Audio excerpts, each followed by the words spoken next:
2, can you hear me?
Start the meeting, the afternoon session.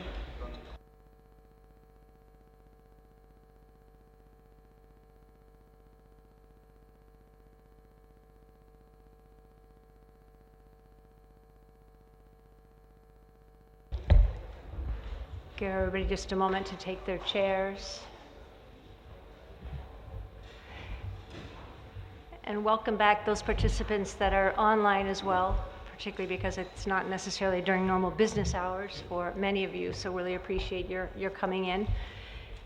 We today have with us Mr. Thomas Jersenbeck from the German government, and we will ask Dr. Brunstrup to do a fuller introduction, but we're very happy to have you here because, of course, the entire Internet governance community is very pleased about Germany's support and hosting of the IGF, and it's just been a fantastic partnership, and I think it's going to be a super, super event. So thank you very much, and Daniela, if you'd like to do a fuller introduction. Thank you, Lynn. Indeed, thanks for coming, Thomas Jersenbeck. Thomas Jersenbeck is a member of the German Bundestag, our parliament, since 2009, and he has been the CDU spokesman for many years on digital policy, so he really is an expert. In fact, he's one of the fathers of the idea to bring the IGF to Germany, to become the host country, so it's thanks to him that we are here today. He's also now the federal government's coordinator on aerospace policy. And without further ado, thanks for coming. The floor is yours. So, ladies and gentlemen, dear participants here, a very warm welcome to Germany and a very warm welcome to Berlin. And we took all the efforts we could arrange to present you this extremely good weather here for the last of the 3 MAG meetings. And so it's a huge honor to have you here today, also all over the whole process for this year in Germany. And as Dr. Wernstrup said, it's correct. We had an Internet Enquete Commission. This is a very special format for the German Parliament, where we come together half with members of the parliament and half with experts from the outside. And it was structured in 12 groups, and one of these groups was called the Group for Internet Governance. And when we debated, it was around the year 2011 and 2012, when we debated about the question how Germany could participate more in Internet governance processes.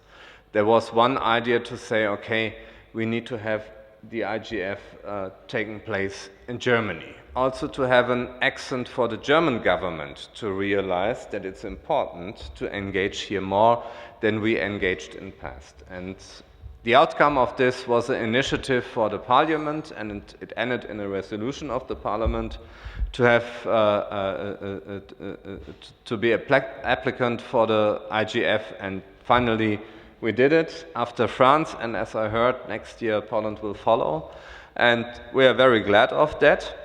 And it's also ages since the last major UN event was held here in Berlin, so it's in a double way very special, a very special instance. And the IGF and our team at the Federal Ministry here for Economic Affairs and Energy to have, as I mentioned, the full support of the German Bundestag, the government, and also from the Chancellor herself, who was excited by the idea when we presented it to her, and also from Peter Altmaier, our secretary here in the House. And Peter Altmaier in the last period was what we call in Germany the Chef BK, the minister, the secretary in the chancellery, and so he was the gatekeeper for this initiative. And when he gave green light, it happened, and now I shall present you also a warm welcome and the best wishes from him. Peter Altmaier, as the federal minister, invited digital ministers from all over the world and high-ranking representatives from business and civil society to join the high-level multi-stakeholder conference on the 25th of November, so the IGF, and this year's conference will help to determine the future of the Internet. And as you see, when we look back, maybe 20 years ago, when the Internet was still young, there were a lot of people that believed that that the Internet would be very helpful for democracies, for the freedom of speech, and that regimes, autocratic regimes, maybe could not happen again, as there is now the Internet with all the freedom of speech. But finally we found out in the last years with social media and everything around that in some ways maybe the internet is a better tool for autocratic regimes than the propaganda on linear TV was in former times. And what some regimes developed as technology to use the internet for their aims, that's a very dangerous development. And therefore, I think it's very important to have this multi-stakeholder approach, to have also a guarantee that the internet is not in the end splitted. This is something we fear, that it is splitted as more internets that are closed to the other internets and that are protected by some regimes that are not so open for democracy and the freedom of speech. And therefore we absolutely and finally support the idea of this multi-stakeholder approach that we have here. And so the question for us is, will the internet continue to be free, secure? Maybe, I'm not absolutely sure if it still is absolutely free and secure and open, but can it gain back being free, secure, open and inclusive and based on human rights? For us this is very important. Which model of the internet we will prevail? The business-driven US model, the government-driven Chinese model, or the rules-based European model, or all the thinkings that are in between of these cornerstones? How will it be handled? Who owns the data we share on the internet each second? How can we make sure that the whole world benefits from the progress and the opportunities created by the internet? That everyone is included, because inclusion is a key issue not only when it comes to internet, for all the policies we are making here in Germany and the debates we have around it. And what are the technical standards and what is the regulatory framework that's needed to ensure that we feel safe, to ensure that both our professional secrets and our private data are protected, as many of our citizens are concerned about? How can we ensure that the internet is not a place of hatred, crime and slander, as I mentioned already before? Germany believes that the IGF is the most important platform for discussing these issues with international leaders and in a multi-stakeholder format. Without the MAG, the MAC, none of this would be possible. The MAC is the heart of the IGF. We want to make sure that the Global South is represented at the IGF, and we have provided funds so that representatives from developing countries can make the trip to Berlin also here today. As a representative of the Economic Affairs Ministry, I also want to make sure that SMEs are involved and that the IGF will bring together both internet firms and businesses from more traditional industries. And as you maybe know, the special strength of the German economy are indeed the small and medium-sized enterprises, which we call in some ways hidden champions, as we have small companies that have really technology benchmark in technology. And so strengthening the SMEs is for us very important, as they also have a different kind of ruling a company than the large and the global entities do. As a member of the Bundestag, I also attach great importance to involving our members of the parliament. And for the first time in history, at the IGF, a main session for parliamentarians will be held this year. It will be hosted by the Committee for the Digital Agenda of the German Bundestag. I sincerely hope that the results obtained at this year's IGF will be fed into the legislative debate and lead to concrete action. What you, the MAC, are doing is a tour de force. 3 face-to-face meetings in less than 6 months, plus an endless number of online meetings with participants from all around the world. To take part, some of you will need to get up very early in the morning and stay up till late at night. You will draw up the agenda for the IGF and ensure that the high quality of the interventions and the inclusion of different regions, genders and stakeholder groups. You are also taking part in national IGF meetings and other forums on the internet governance. This is something you do on a voluntary basis on top of your regular jobs. And this year, you are also supporting the host of this year's IGF, the Federal Republic of Germany. Thank you very much for all this effort. I can only encourage you to keep up the good work. Germany and Berlin are looking forward to welcoming you in November. And I'm looking forward to seeing all of you again soon at the Astral Convention Center in Berlin. And in the end, it's a thing that's very important for me to say a thank you to our team here in the ministry, especially to Daniela Bernstrup as head of our activities here for the huge engagement and the good job you did, and I hope that we leave a good visit card here for Germany. Thank you for being here today.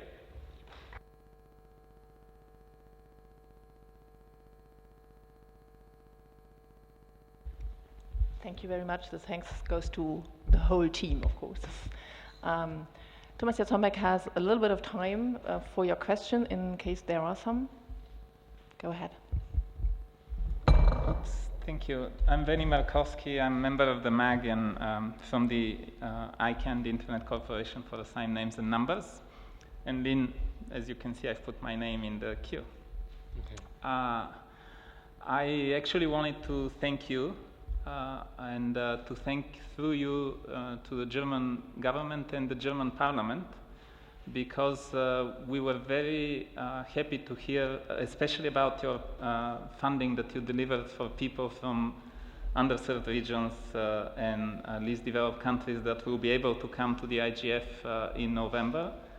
That's a huge and big difference from other IGFs where we didn't have that funding, and this is extremely helpful because we keep on talking about digital divide and what we do, but we never or not never, but rarely have the opportunity to hear from the people who actually have the problems of not even being connected or having to pay for connectivity at much higher prices. So thank you, and also thanks you guys, because you've been extremely helpful in channeling the whole energy that the MAG has in working with us in terms of organizing the going through the workshops, coming to tell us what's happening in Berlin. So really thank you, the two of you. And I'm using it because you're here, so that you can hear the good words about the people that you work with. And on a personal note, because some of the things that you said really touched me, I'm from Bulgaria, so I'm actually very thankful to Germany, because 20 years ago, when you were asking about freedom of the internet, etc., it was partly due to the German chancellor who was visiting Bulgaria back then, and we planted a student in one of the meetings that he had to ask him what does he think about the licensing of the internet service providers. And he responded that there is no political nor economic reason for doing that. And this was very helpful because at that time, as head of the Internet Society of Bulgaria, we were suing the Bulgarian government. And his argument was used by us, and we won the case. Partly because the government was willing to get Bulgaria to the European Union, and they would listen to the German chancellor. So thank you again. Anyway, really happy to be in Germany, and really the organization here is amazing. And I think it will be a very successful IGF, considering how early we started working with you. Thank you. Thank you for your words, and I can say we want to continue on that legacy.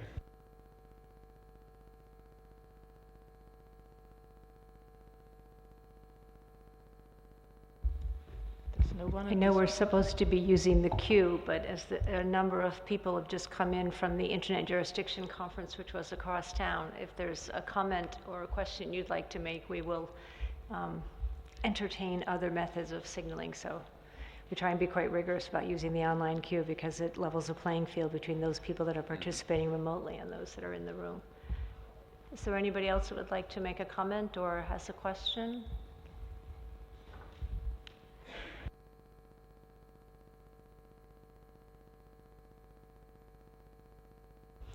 Chennai Chair, Chennai.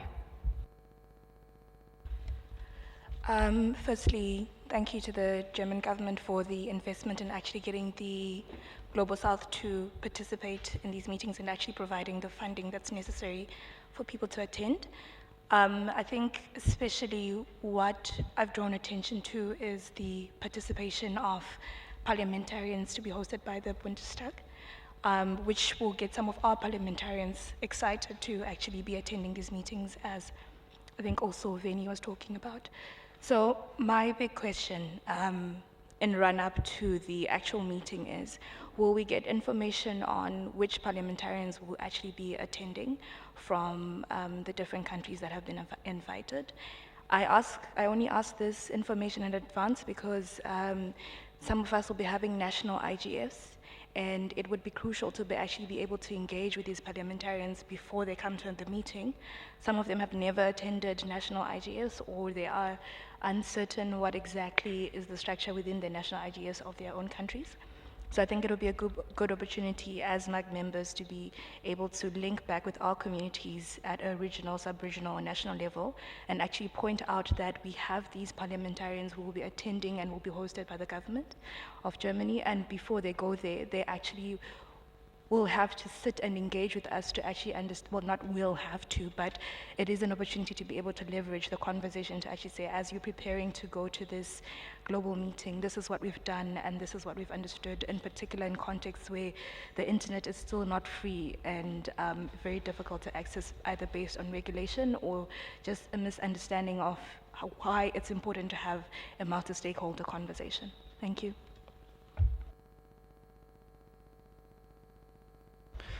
So to answer the question about the parliamentary meeting, so this is organized by the German Bundestag, not by our ministry. So far I cannot tell you how details are going, but I think the idea is good, to make a list of participants in advance, if they agree to, I would say. So in this way, maybe there are in some countries people that might become some problems or something like this. We will like to ask them if they like to be on the list in advance. But yes, we will make them the suggestion to present the list of participants in advance.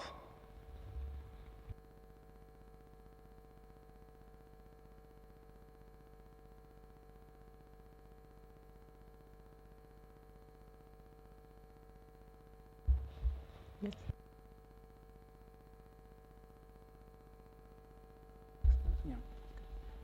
Okay, sorry. I'm sorry, I was in the Internet and Jurisdiction meeting earlier this morning, and we just came in, so I caught only the end of your speech. My name is Christiane Roy. I'm based in Geneva in the Canadian mission to the United Nations there, and I cover digital policy issues.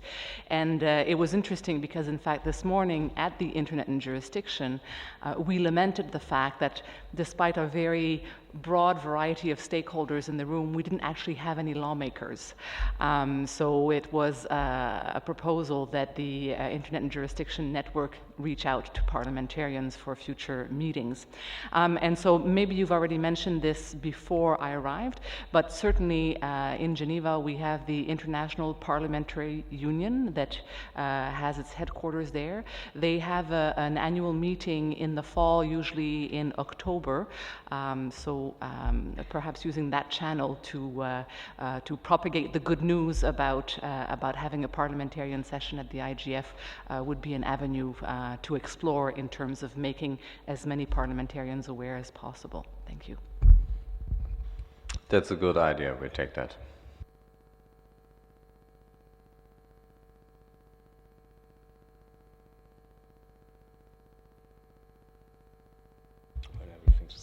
Just giving it another moment to see if there's another question or comment. Any final remarks, or from yourself, Mr. Chairman, or from Dr. Brunstrup? Thank you very much for coming. That was very helpful, and thanks also for your encouraging words to the whole team. And of course, thanks for the support by the Bundestag, because otherwise we couldn't have become the host country for the IGF. Thanks. I would echo that as well on behalf of the MAG and the entire internet governance community. I don't think we can thank Germany enough for having put together such a tremendous program, and certainly with the additional support to Developing South. But the early notice of their intent to host has also given us a nice runway in terms of preparation and allowed us to take on, I think, some new activities and some new engagement and outreach, which is really essential. So Again, I don't think thanks really do it justice, but I think you've heard a number of people around the room express their appreciation for all the efforts and support, both of the German government and certainly of Danielle and Rudolf, who've been tremendous. Great. Thank you. So, it's a pleasure. So, wish you a successful finish of work, and I believe lately we'll meet in November here, and I'm looking forward to this. All the best.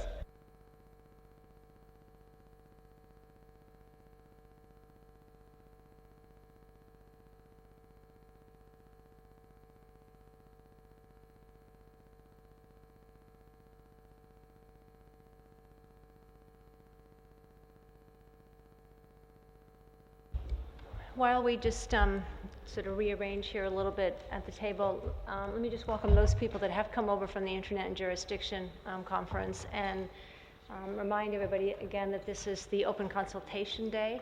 So the request is for MAG members to not take the floor. A number of us, or you do by exception in your other role, but we really request that that be kept to really kind of core central points, because this is an opportunity to engage with the community. We do have an online speaking queue. We really do encourage people to use that, because, as I've said so many times, it levels the playing field between those people that are participating online and those that are here in the room. If in fact, we do have some leeway, if in fact people are having difficulty finding the right buttons amongst all the screens and things, we have allowed other interventions as well, but again, it's important to try to use the speaking queue. And the link, Chengetai is saying, is on the front page. If you go to the IGF website, there's a whole series of agenda documentation, online participation, request the floor button right from that link. So we had quite a good session this morning. We actually walked through, obviously, some introductory remarks and welcome remarks from myself, from Dr. Brunstrup, and from Denis Suzar from Endesa. We then had a briefing on the state of preparations from the Secretariat and high-level overviews of the process we ran this year for the workshop submissions. And then we also had a high-level review of the current state of those discussions by those three main thematic tracks. Finalizing those tracks is the work of the MAG the next 2 days, so it was more of an introduction of what we're trying to do with the process. And maybe just sort of to try to say succinctly, a lot of the efforts were focused on really building a cohesive, focused program in response to all the suggestions for improvements we've had over the years. The MAG had run, so we'll go through a quick summary again. The MAG had run a call for issues earlier in the year. That call for issues informed the ultimate call for workshop submissions. And through that process, there were three sort of dominant themes that arose. One of them was digital inclusion, another one was data governance, and the third one was cybersecurity initially, but cybersecurity just covers such a vast range. As I always say, it's everything from armed warfare to spam. So we split that track, in a sense, its title out, and it's security, stability, safety, and resilience. But we covered all of those. The workshops that were submitted by the community, the thematic working groups, which were put together randomly, but with diversity from all stakeholder groups and regions and gender, evaluated those work groups, and they are in the process of preparing a track that actually does have focus and builds on those major themes. It also facilitated, of course, reducing any redundancy in the proposals and that sort of thing. So it's a slightly different process than what we've used the last few years. As we all said this morning, we're really interested in understanding what the process felt like from the side of submitters and participants and people in the community. So we're always interested in hearing from that perspective. And of course, the proof of how well this really worked will be in the stock-taking exercises and, in fact, in the IGF program itself. So we really hope to continue hearing from the community throughout the next few months as the program is finalized and rolled out, and of course as we all live and breathe it in November here in Berlin. And I know that next year's MAG will take all those inputs into account as we actually continually evolve the process. One of the other things we tried to accomplish through that process was really to very thoughtfully try and increase the collaboration between this annual meeting program and all of the other intersessional activities. So the best practice forums, for instance, the dynamic coalitions. We want to increase collaboration with the NRIs. Part of the work we want to do in the multi-year program is actually to facilitate kind of an ongoing collaboration where we can get feedback and use that to continue to evolve the program and a lot of the content that we all deal with. So the next part of the agenda is actually going to focus on getting updates from some of those IGF intersessional activities. And it's not so much to cover the specific status of the work, although in some instances that would be particularly interesting, best practice forums, for instance, but also to really understand what you think we might be able to do to strengthen and further improve the collaboration and kind of participation across all of these activities. So we'll go through the dynamic coalitions. We have updates on the MAG working groups and an update on the multi-year strategic work program. And then we go into best practice forums, NRIs, and we'll close out the afternoon session with the session we typically have where we ask for contributions from other related internet governance organizations and fora. So I hope that wasn't too repetitive for those of you who are here in the morning, and I hope it was helpful for those of you that just came in at lunch to sort of understand where we are in the process. So again, the next item is updates from IGF intersessional activities, specifically the IGF dynamic coalitions. I'm not sure, is that Yuta or is it Marcus who is going to come in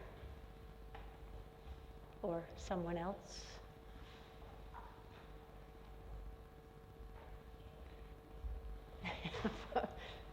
For Yuta, everybody goes to Yuta because she's I was a little so bit distracted and not prepared to speak right now about the dynamic coalitions, but I can do so if you want me. Did you say you've been in, that you're not ready to, or you were expecting someone else to? I missed the beginning of what you...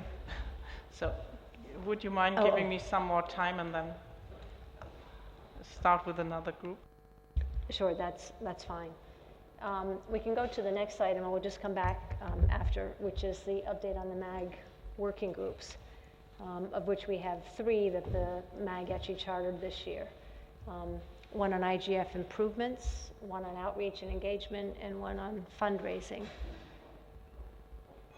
I am chairing the one on fundraising, so I can break the ice and go first, while the other working groups debate amongst yourselves who's going to take the floor.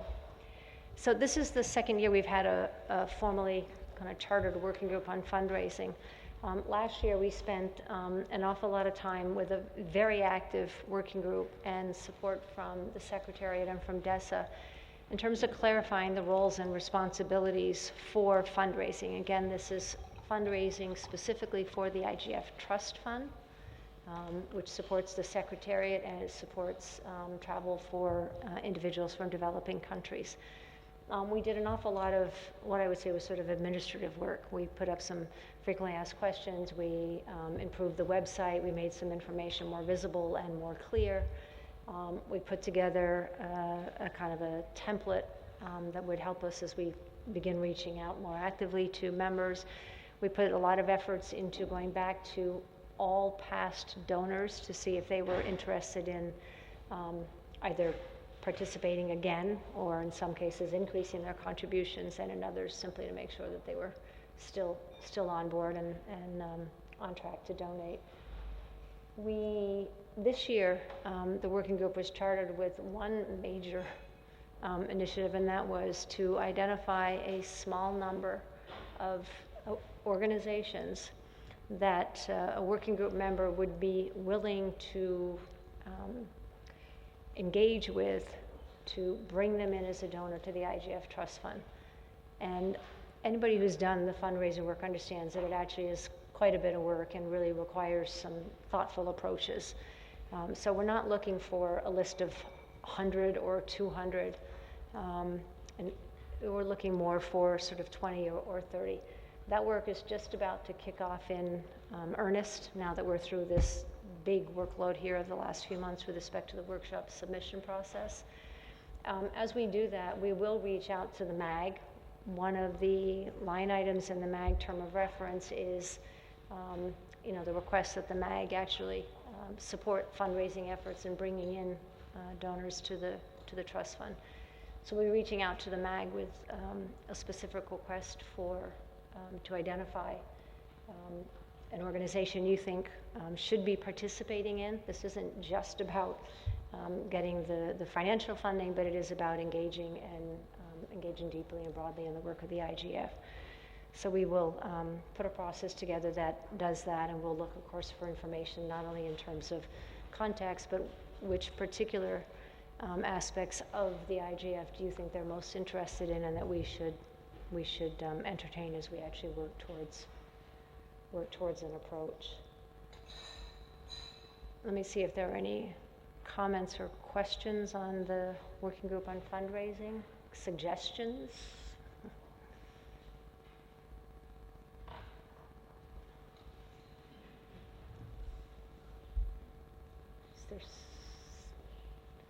June Parrish, you have the floor. Hi, hello everyone, and welcome to Berlin. I'm happy to be here.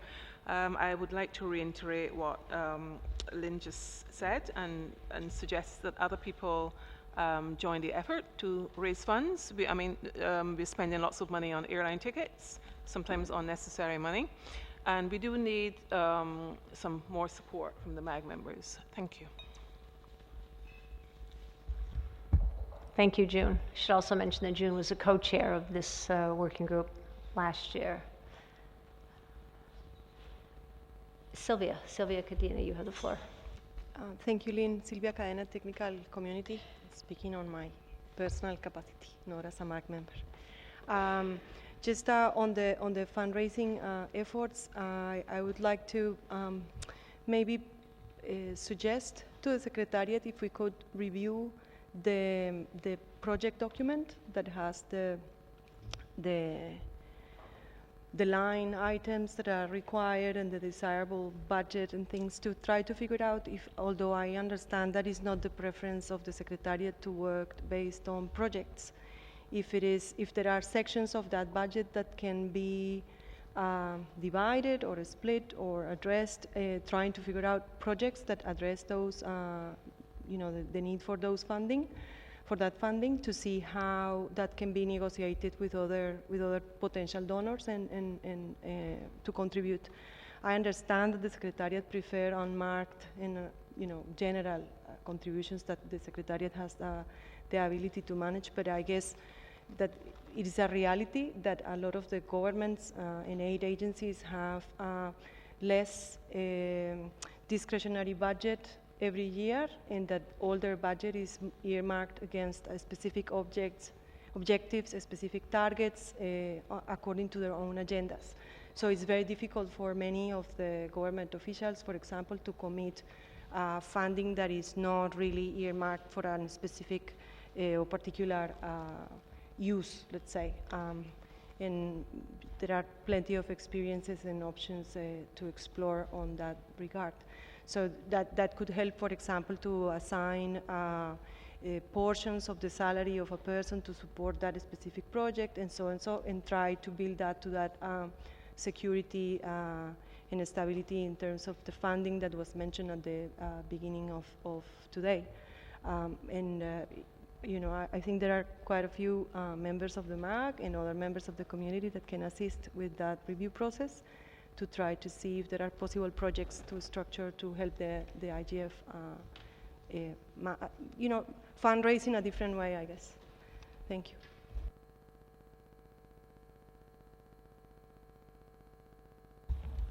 Dennis, do you want to take a response to that, or maybe an introduction to what the project document is for people that aren't familiar? Sure, thank you, Lynn. In our side about the fundraising and also with our involvement last year in the working group, we made some progress and we reached out and we see some progress there, and at the same time we are also trying to reach out to those with the help of MAG members that we haven't reached out in the past. This is a joint effort with the Secretariat, UNDESA, IGF Secretariat, and also with the guidance of Lynn. We are, and of course the working group, we are making efforts. About the project document, that's a good suggestion. I take note of that, and we can definitely revisit and then see what we can do in the meantime. Yeah. Thank you. Maybe just one additional comment. If you go to the bottom of the IGF page, you'll see funding resources, and you click on that. Within that, you can find the IGF Phase 3 project document. It's UN terminology, but basically it's sort of the equivalent of a strategic plan and a budget for the next 10 years, and it has some level of detail in it. That's the document that Sylvia was referring to. Let's see, Jorge. Jorge, you have the floor. Thank you so much. Jorge Cancio, Swiss government, for the record. As not everybody was here this morning when we had the donors meeting, perhaps I would suggest that Secretariat or UNDESA very briefly would perhaps even put the relevant information on what is the budgetary situation this year, because I think that information is really very, very helpful. And when I saw the slides this morning, I was really struck when I saw that 93% of the contributions in 2019 is coming from governments. So I think this is really a situation that everybody in this room should think about, take it to their decision makers if they are not the decision makers themselves, and really spread the gospel that we need money for this effort for this IGF to really flourish and to survive. And I think that the work of this working group is absolutely essential, but there's also a question, and I think that many in this room can make a difference in this respect. So I'll leave it by that. Thank you. No, thank you, Jorge. That's a good comment. I do think we need to redo the slides, though, to split out the kind of one-off and very significant contribution from Germany this year to support the participation of developing South and developing countries in Global South, because it does sort of exaggerate, if you will, some of those percentages. The rough figures I always quote, and I haven't gotten to the bottom of the figures that I just saw this morning either, is that the project document requested $2.8 million a year to support the Secretariat, and again, travel expenses for those from developing countries. There was an interim 2-year budget of 50%, $1.4 million, but we've failed. And again, I'm not counting the extraordinary contribution from Germany this year, which really was program specific to bring in additional participants. But if you look at that roughly, the current running rate is about $1 million in the Secretariat and travel expenses. And we're bringing in anywhere from just about $900,000 to $1 million a year against that. So we're coming in just under what the current running cost is, and that's only about 40% of what the requested budget was. And the direct impact there is on the staff, both full-time staff that the Secretariat can engage and kind of additional consulting support, and then of course additional travel for support to MAG meetings and/or the IGF. But typically the two largest by far have been governments and technical community. The technical community has been a very, very significant contributor as well through ISOC, ICANN, and the RIRs. And that's at a financial level. There's also a lot of in-kind contribution through various ambassador programs and transcription services and that sort of things that are given. So those are some of the things we're trying to clarify, document, and pull apart so that we actually have kind of a full view of what it takes to support an IGF, whether it's an in-kind contribution or a financial contribution, be clear on where they're coming from, and separate out the kind of operating costs from these kind of special kind of Bluebird program contributions. So I hope that helps. And the slides, I think, the slides that were shown this morning are posted under the meeting materials on the page. But again, I think this morning, I actually think they raised sort of more questions than they answered in terms of kind of the situation. Let me go to the speaking queue. Thank you for your patience. We have Carlos, and then we have Henriette. Carlos, you have the floor. Just a note that I think that one issue that Sylvia mentioned was about the possibility of contributions earmarked to specific items of the budget. Is this possible? Should be. No, we don't encourage earmarking of contributions to specific items. I mean, that's been a long-standing question, and also the long-standing answer is no, we don't encourage that at all, unfortunately. Yeah. Even if you are desperate for funds? It's a UN rule. Once, if we establish a precedent, then, you know, it goes across the whole UN system, so we have to keep the rules for the trust fund throughout. Henriette, you have the floor. Thank you, Michael. Henriette Esterhuizen, Association for Progressive Communications, and an ex-MAG member.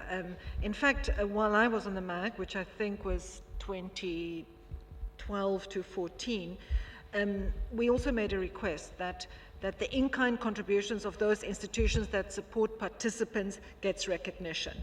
And I know this involves more work, but I think it will begin to give an image of the total cost of the event and, in fact, of how many actors are contributing to this. Germany's contribution is very significant this year, but as Lynn pointed out, there are many other institutions here who fund people to come to the IGF. I would also suggest that you calculate a cost per participant for the IGF, and you can then ask institutions that support participants you can give them an indication of what the overhead would be to cover staff and related costs, and then request them to put a percentage, let's say 5% of what they're spending on travel and accommodation into the trust fund. So this is one creative way, because there are many institutions that do support participants, and getting the message across to them that that's not sufficient, and even a small contribution to the trust fund would be helpful. And then when it comes to the earmarked support, I know that there's reluctance there, but I would just urge UNDESA and the Secretariat to consider addressing that. It could really make it so much easier for funders who have more constraints in what they can fund to make a contribution. But I really recommend the recognition of the in-kind support of the hundreds of institutions who support participants. Thank you very much, Henriette, for those questions and the statement. For the in-kind contributions, yes, we do have some of them on the website, but they're not all recognized. That is correct. The dollar amount is very difficult to quantify because we have asked companies about what is the dollar amount, and they just don't want to give us that dollar amount. I won't mention the company's names, but I did go out and ask them, and most of them said no. Even that was with the host countries, you know. We asked host countries how much did it cost, because it's useful for other host countries. Very, very few host countries want to give us that figure. As far as the small in-kind the small contributions are, the UN system is quite complicated, and it's complicated for a reason. We do have to make sure where the money is coming from and if it can be traced back, for a whole host of reasons. But we do have the IGF SA, which has been established, which people can donate, you know, $20 amounts even, and they bring it all together and then give us a portion of it to the IGF Trust Fund. And there's also the Tides Foundation, and that link has also been set up by Google as well. Google is the only one that's using it at the moment, but that doesn't mean that nobody else can. You know, you can if you want. With Tides Foundation, they do take an overhead cost. With the IGFSA, they don't. So that's something to consider as well. Thank you, Changatai. Very good points, Henriette. Thank you. Karsten, you have the floor. Thank you, Lynn. Just to come back to what you've just said, Changatai, have you heard any remarks, or what are the reasons that countries as well as other donors are sort of reluctant donors in kind, to put a price tag on what they would be able to contribute? Is that, possibly, maybe these obstacles could be addressed by some means or the other then? What are the difficulties for them to announce their amounts of money? I can only guess at it, because they don't want to give us the real reason. Sometimes it's just the difficulty of collating all that data, because it's spread across several ministries. Sometimes they don't want that figure there because, of course, in any political process, they are going to get criticisms, and if they have the dollar amount, well, something else does not have money, then of course these questions arise. And sometimes it's just the service. Yes, I could calculate with some of the companies, I could calculate the commercial cost of getting that, but if they don't want a dollar sign attached to it, then I cannot put the dollar sign there, even though it is quite easy to calculate if we wanted to.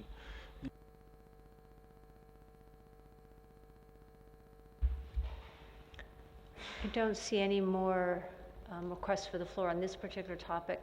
I did neglect to mention out at the beginning that all of the MAG working groups are actually open. The only requirement is that at least one of the co-chairs be a MAG member. So they are fully open. All the meetings are posted online. There are meeting summaries, and participation is open to the community as well. So if there are individuals who would like to join this working group or any of the other working groups, you are very, very welcome. If you're just interested in being an observer or following progress or looking at the history, all the meeting summaries and meetings themselves, which are recorded, are online. Having said that, I think we decided not to record one or two of the meetings where we were discussing specific companies and potential donors, but otherwise, in general, the recordings are made available as well. So with that, let me go to the next working group. I'll go back up to the beginning, go to the working group on IGF improvements. And I'm not sure, I was looking in the WebEx room a moment ago to see if there was somebody there that could speak to that, or if there's somebody here in the room. If not, I will ask the secretary to go away and figure out who was. Excellent. Thank you, Chennai. Chennai, you have the floor. Thank you very much, Lynn. So with the working group on improvements. I think the biggest thing is that so far the MAG members who would be working on it, myself, June, and Raquel has also volunteered to be part of the working group. We're actually meant to have our first initial meeting to actually focus to continue the work that has been done before. And I think the biggest thing is that we would like more MAG members to also join the working group to actually put the work together. And that had been one of the requests that had been put forward. And I think so far, in terms of actually getting the work done, it's also been an experiential process in trying to leverage off the experience of the previous co-chairs of the working group, and then trying to make sure that we continue the work going forward. So I think in this meeting that we have, we're actually going to have a face-to-face meeting and plan going forward. Thank you, Chennai. The work of this working group is extremely important. This will be the third year, I think, of the working group, and they started pulling all the recommendations from the 2012 CSW working group on IGF improvements, from all of the taking stock sessions at all of the IGFs, from the DESA retreat, from the WSIS plus 10 process, and they categorized them all according to the type of suggestion. And then they have also identified which ones they think are complete, and those that are open, they've identified a potential home for them.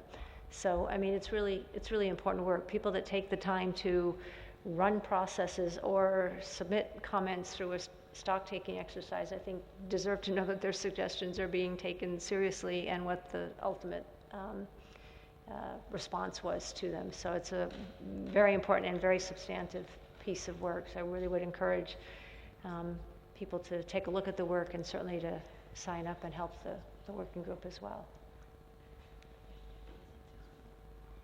Well, not seeing anybody else in the speaking queue, having used up more than this 10 seconds on that, I guess we'll go to the next working group. Again, the charters of these working groups are online on the site, so you can see the charter, the progress, and how to sign up for them if you're interested. We have one more working group. That's a working group on outreach and engagement. And Arsene, are you going to speak to that? Thank you. Thank you. And so, on behalf of this working group, I would like to thank MAG members who have had the time, to read our charter that was posted on the list again sometimes this morning. And so I think our aim mostly for this year is to support the IGF Secretariat in the outreach and information dissemination in a more digestible way, which with as end goal is to ensure increased participation and engagement from the IGF community as well as from the MAG itself. And we would like to hear from, since this is like the open consultation, we would like to hear from non-MAG members today if they have had like some time to read the charter. And we hopefully will be able to hear more on the MAG sides during tomorrow's meeting, because we would love by the end of the meetings in Berlin to be able to adopt this charter, so we can have some more time to focus on the actual work, which is still pending, because our charter hasn't been approved yet. So, and I would like to call to all MAG members or non-MAG members who think they have ideas on how they can help us be able to communicate better on the IGF, to please join the mailing list or to let us know if they don't know how to do so. Thank you. Thank you, Arsene. Thank you for your leadership of this working group as well. Any comments or questions?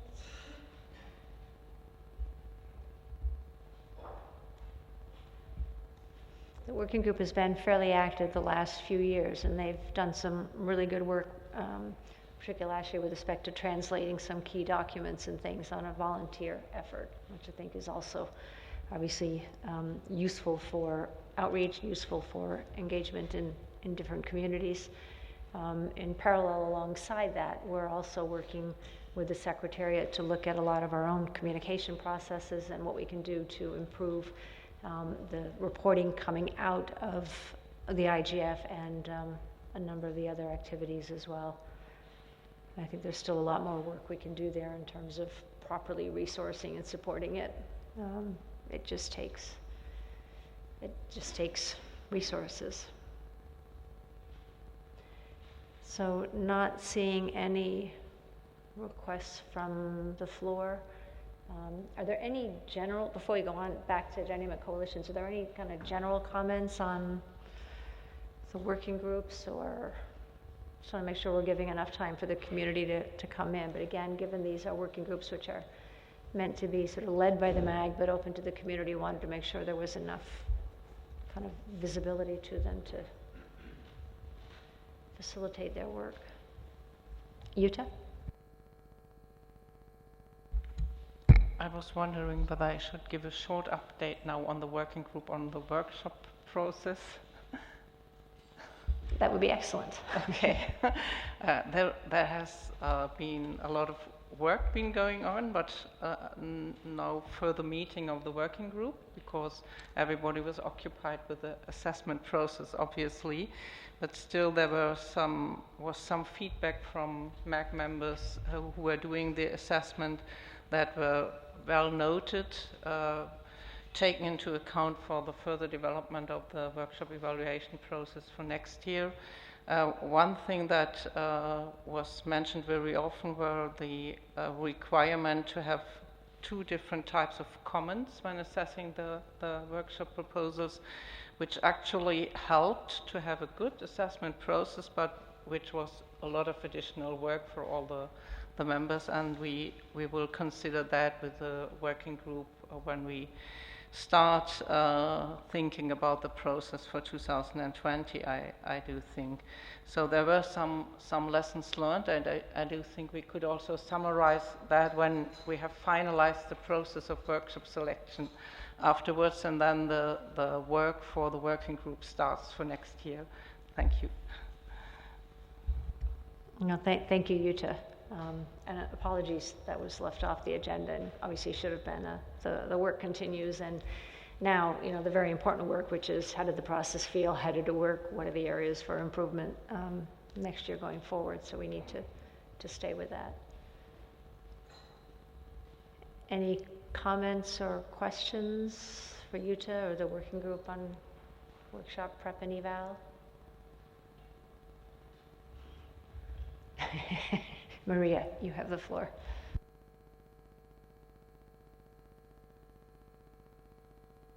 Yeah, there.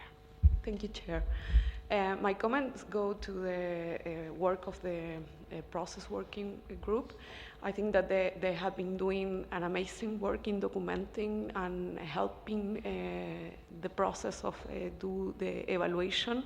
As a new MAG member this year, for me was really something very useful to understand how this process has been conducted in the past, but also as a new member, I can realize that we can do a better job in keeping this history of how we are doing our decision-making process of selection of workshop, and maybe improve the way in which we communicate that at the community at large, because I think that there were recurring questions among the different groups that evaluate the proposals according to the different teams, and all that will be very useful to have documented. Also, some practical maybe recommendation in terms of how to specifically assess some of the items of the proposal. For example, how to behave regarding the self-declaration diversity of the workshop, in which some of the reviewers realized that sometimes the self-declaration of the proponent did not match with the reality of the representation in terms of geography or stakeholder groups. So those kind of practical recommendations that will improve the assessment, and also provide more clear message to the community about how detail it. It's the review that the MAC is doing about the different proposals. In that way, encourage to have better proposals in the future edition of the IGF. Thank you very much. Thank you, Maria. If there are no further comments or questions on that working group, we'll revert back to agenda item 7, specifically looking for an update on the IGF dynamic coalitions. And I'm not sure if that's Jutta or Marcus or... I can take the floor. I don't know whether Marcus is taking part online, then I would be happy to leave it to him. Okay. Well, maybe just give him a moment if you want. He is online. He's addicted. He was here this morning as well.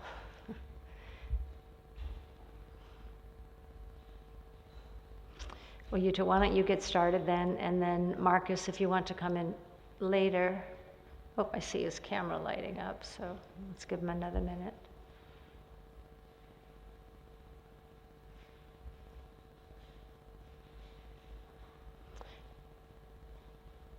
Sorry, yeah, can you hear me? Yes, we can, Marcus. I have problems unmuting me. Yes. No, we had our calls, regular calls, and we will have another regular call after this MAG meeting with the Dynamic Coalitions.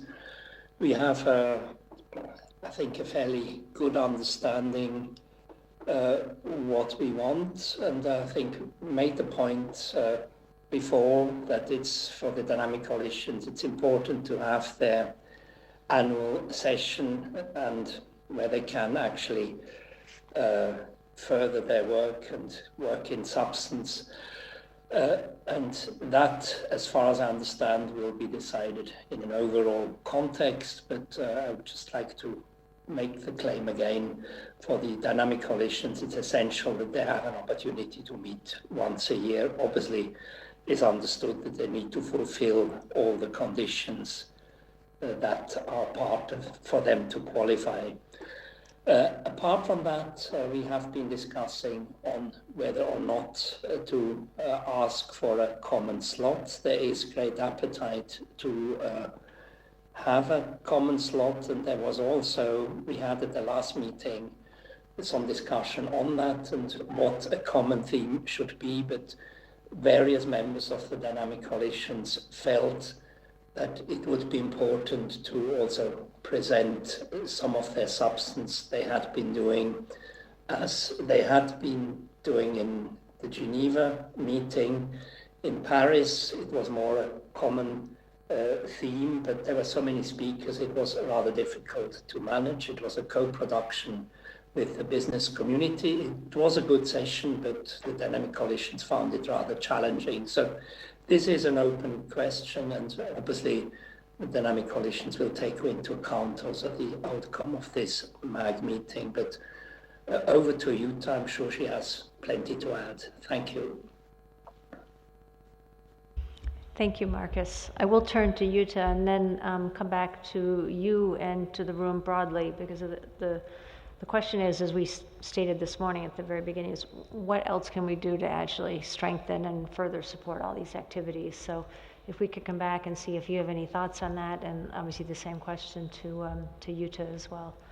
So Jutta, you have the floor. Thank you, Lynn, for giving me the floor again. So with regard to the theme of a main session, a common main session of Dynamic Coalitions, there were two things that we have discussed with Dynamic Coalitions, and one was the idea that was suggested by the MAC chair that we could have a session on the idea of network of networks, because Dynamic Coalitions are kind of a network of networks as well as the national and regional initiatives are.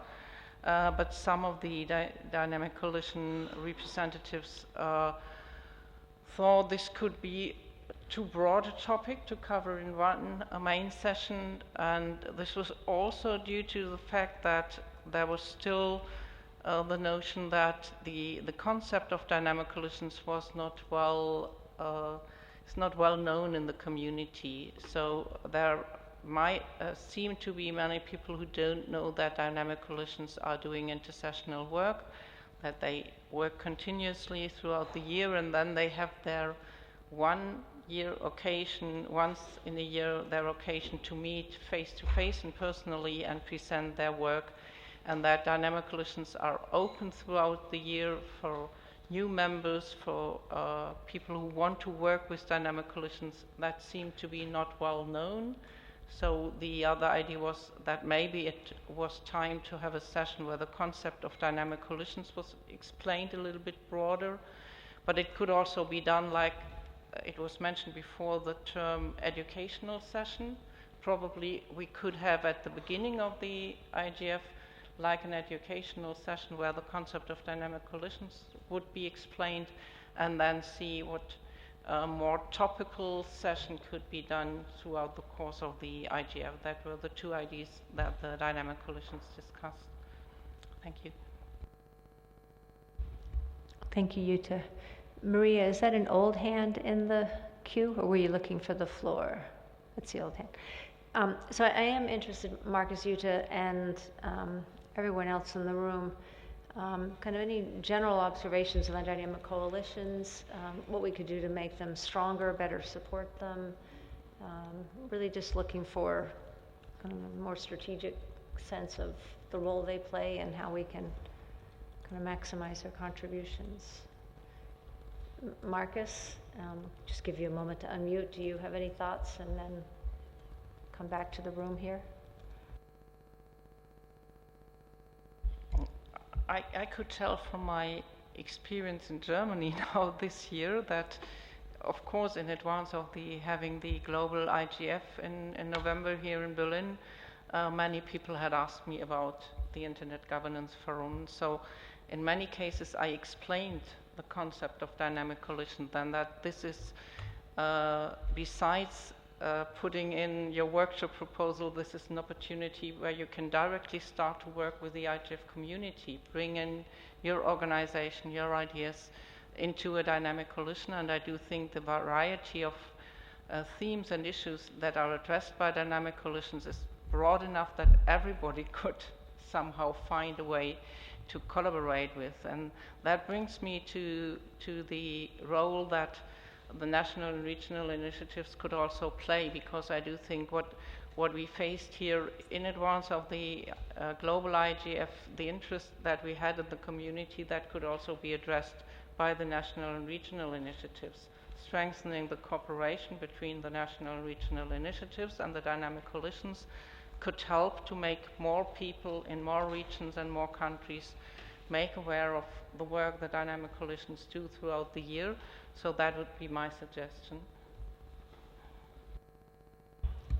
Thank you, Jutta, and I think we should take that up when we look at the full program. If I may come in at this stage. Please, Marcus, you have the floor.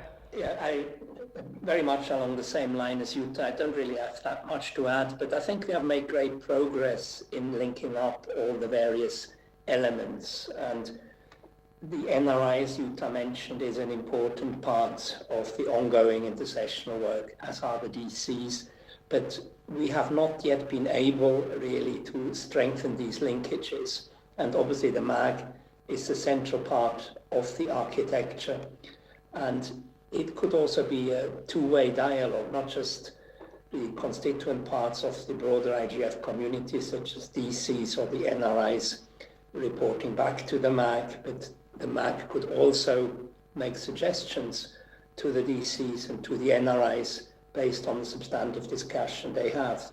Do you have any input into this discussion? And there are strong substantive linkages between the main themes the MAG is discussing and the work the dynamic coalitions are doing. And then again, it would be good to have a regional, national perspective coming from the NRIs on these issues. We have tried, I'm also involved in the BPF on cybersecurity last year, to have a joint call with the NRIs, but that was not, shall we say, 100% successful insofar as we have not been able to engage them deeply in the substantive work. So more can be done in this regard just to really create these substantive linkages between all the various constituent parts. How that is to be done is yet another story, but I think we have come a long way. We're on the right track, but I think more can be done to enhance the synergies. Thanks. No, thank you, Marcus. Those are very good comments as well. You know, we've been talking for some time about further collaboration, increasing the bandwidth between the efforts and the MAG and the community, and I think we need to keep pushing on that. I don't know sometimes if it's just the tools that we have, or it's a matter of hours in the day, but it always seems like it's, you know, just a little too little. Trying to see if there's any comments. I don't want to put anybody on the spot, but there was a new dynamic coalition that was started up this year. I don't know if there's any reflections on you know, what that felt like, how it could have gone better, additional support one might require. And of course, we're happy to hear from those dynamic coalitions that have been established for some time as well. I think they were a really important, useful tool for the community, you know, as Jutta just said. Thank you. Melissa? I'm sorry, Melinda. Thank you. Melinda Clem, I'm with Affilius. I'm also on the Secretariat of the new Dynamic Coalition on DNS issues. I also wear the hat of co-chair of IGF USA. So I guess that is a unique perspective. We've had the privilege of speaking to the MAG before about our dynamic coalition. So just as a quick reminder, this year we're focusing on universal acceptance. Coincidentally, the Secretariat are all from USA. And we find that while we're all interested and we have interested parties, the regions and areas that universal acceptance is the most important, it's outside of the United States. So we would be very interested in having more collaboration with other NRIs. We had some success this year on a limited basis, and it was more driven by, I would say, individual passion and interest in the topics of multilingual internet. We had a wonderful event with CDIG, for example, and we're participating at Eurodig. So a lot of those were really less of the infrastructure that was available and more our networks and individual interest. Thank you, Melinda. Henriette, you have the floor. Thanks, Michael.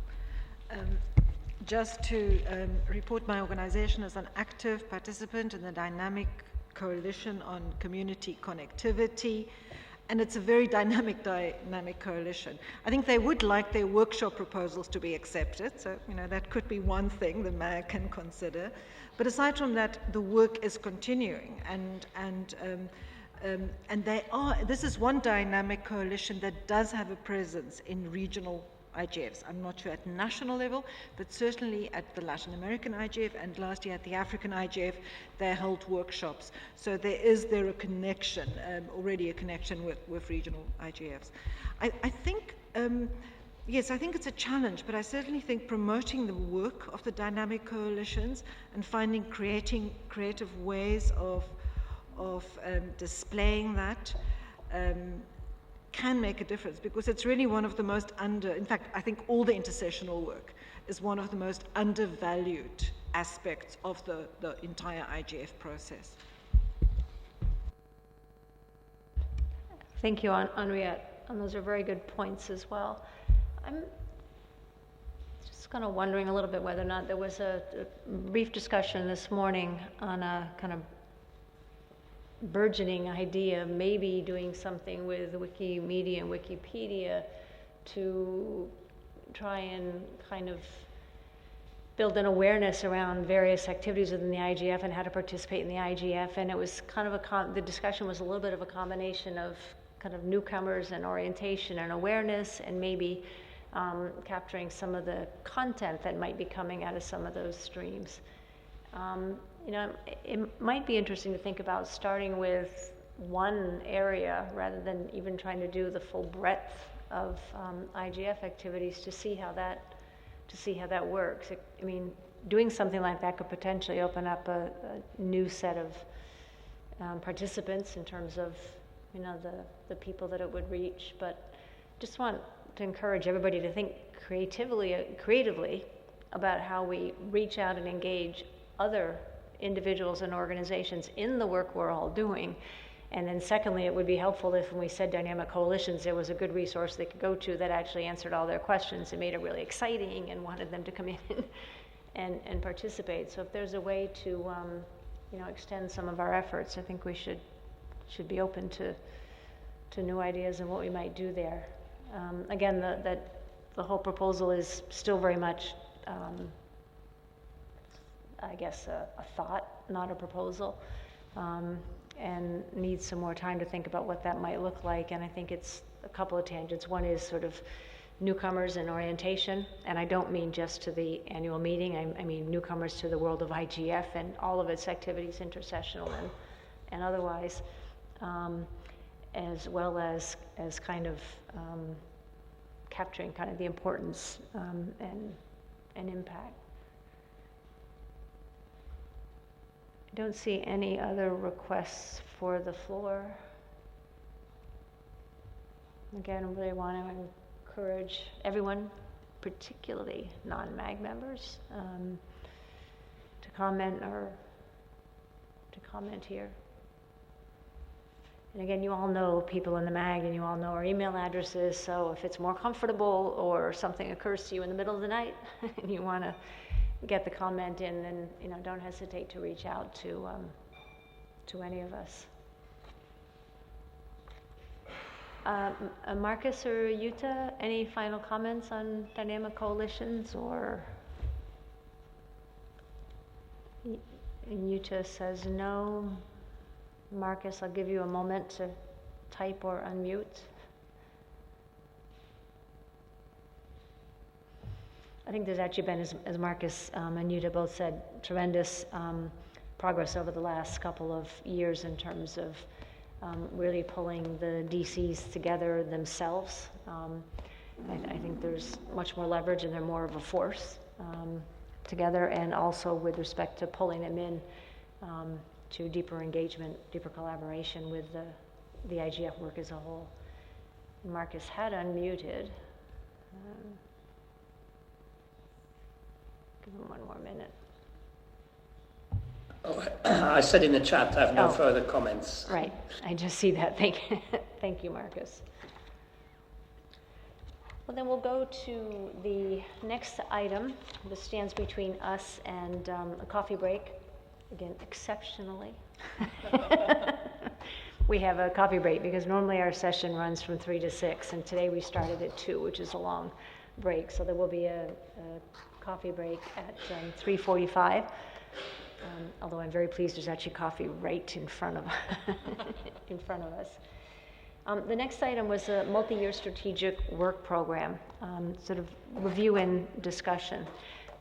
This multi-year work program had been a working group that was chartered for the last couple of years, but the working group did not recommend rechartering as a working group for this year, stating that they thought it was more appropriate that those discussions that were still open come to the full MAG. Starting last fall, there were a number of kind of status reports that were given to the MAG, both the outgoing MAG and the incoming MAG.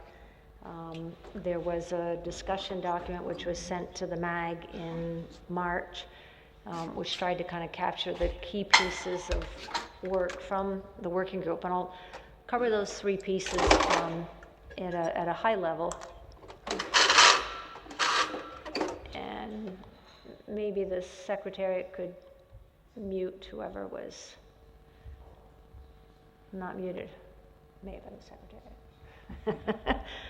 Okay, so there, again, so initially when the multi-year strategic work program kicked off, frankly, it was to help facilitate work from one year to the other, because we had a series of years where there was quite a gap between the outgoing MAG being stood down and the incoming MAG being announced or appointed. So there literally was sort of a 3-month stop in the work. We lost some momentum, lost kind of any kind of learnings or impetus that we might have taken from the previous MAG and IGF and bring that forward.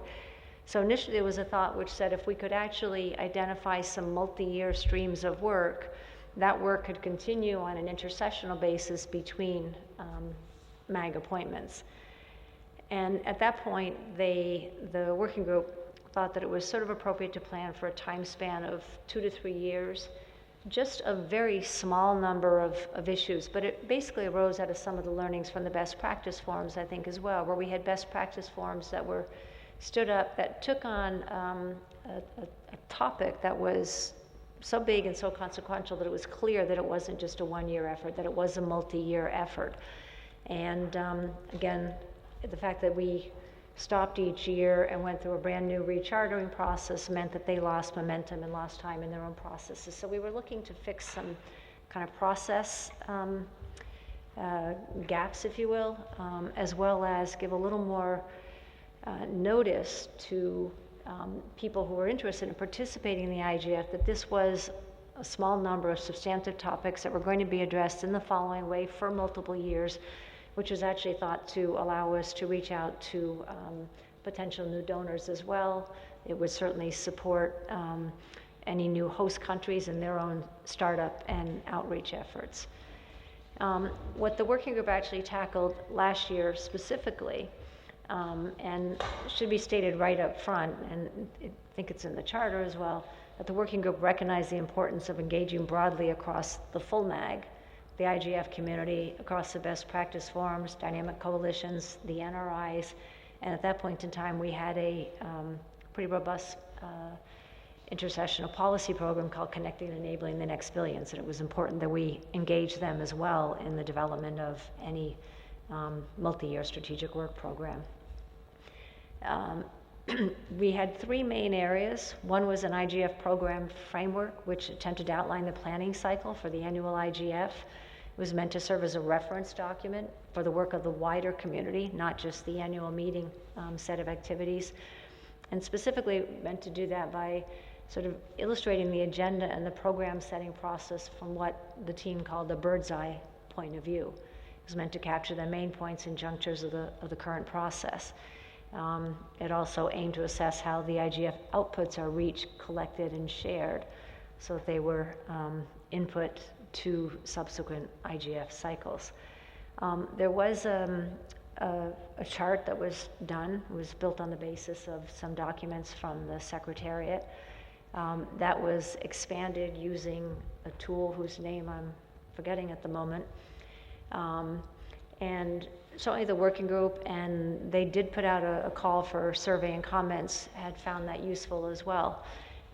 Some months after it was out, there was a comment that said maybe some of the language wasn't particularly clear with respect to describing the MAG role as it related to dynamic coalitions and NRIs, I think, specifically. And that comment remains in front of the working group to find some different language. I hope we've clarified convincingly, frankly, that that was not the MAG's intent, it was not the working group's intent, and that, you know, the language obviously, given some people did interpret it that way, could be clarified. So we're in the process of clarifying that. And from my perspective, that work after that clarification is pretty much finished, and I think ought to serve as a tool for people who want to go on, or as the process will evolve over time, to ensure that that tool sort of reflects any subsequent changes in process or output. But I would call that piece of work virtually done, and it should just move to part of our kind of standard operating documents.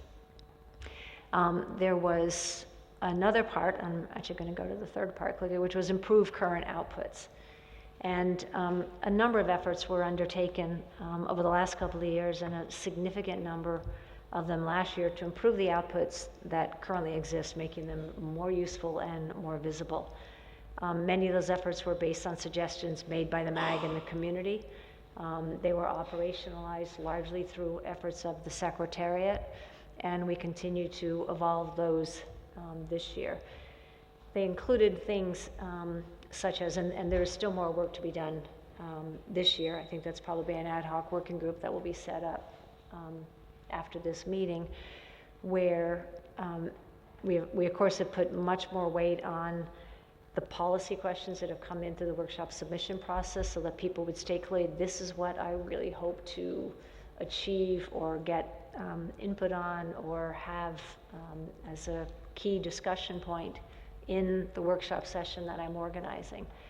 And then we put in a successive set of reporting steps. As we got closer to the IGF, the workshop organizers were asked to provide a little more detail on what they expected to achieve. Some of that information was used to support some press packets. Some of it was used to put some additional information up on the website. It was all used to begin fulfilling the full report that the workshop organizers are meant to provide at the end of each workshop session. I think we can do some more work on that again in terms of being really clear on the structure and the format and the expectations, including making sure that the sessions all leave enough time for engagement with the community. We have that as a guideline, but all too often it's a little bit of time at the end as opposed to the 50% goal, I think, that was established for each one of the workshops. So I think there's some more we can do to improve the support to the workshop organizers as they process their way through the workshop itself, but also through all the reporting characteristics. And there's a whole series of documents that the Secretariat has developed on that I think we need to pick up again, look at again in the light of last year, and certainly in light of kind of the MAG's direction this year with respect to focused and cohesive program.